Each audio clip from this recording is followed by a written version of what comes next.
Nagsasagawa na ng mga checkpoints sa ilang lugar sa bansa sa pagsisimula ng election period at gayon na rin ang election gun ban.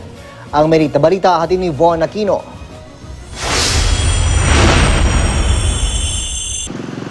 Sa opisyal na pagsisimula ng election period, umpisa na rin ang gun ban sa bansa. Kagabi mismo sina COMELEC Chair Andres Bautista, PNP Chief Ricardo Marquez at NCRPO Chief Joel Pagdilao ang bumisita sa mga checkpoint na isinetap sa Katipunan Avenue at C5 sa Quezon City. So, ang pakay ng mga checkpoint nga ay siguraduhin na ang ating halalan na darating sa Mayo 2016 ay magiging mapayapa. No?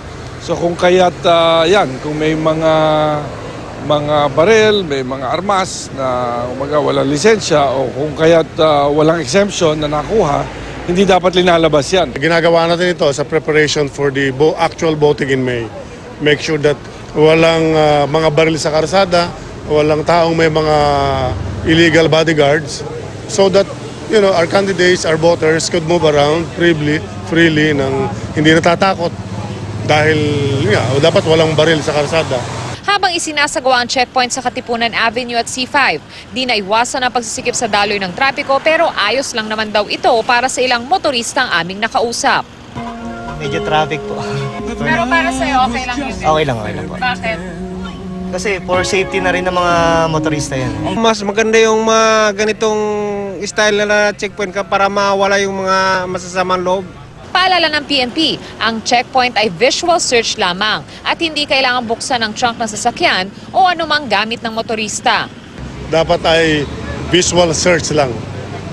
So hindi kami we will not require the motorists to open their trunks, to open their bags, unless there's compelling reason to believe that there is an ongoing criminal activity inside the vehicle.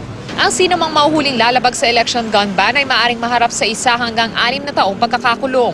Pero sa oras naman na magkaroon ng pagmamalabis ang sinumang pulis, ayon mismo kay PNP Chief Marquez, maaari itong ilapit sa tanggapan ng PNP upang mabigyan ng aksyon. Humihingi kami ng unawa sa ating mga motorista na kumbaga may konting traffic na nangyayari dahil sa mga checkpoint na ito.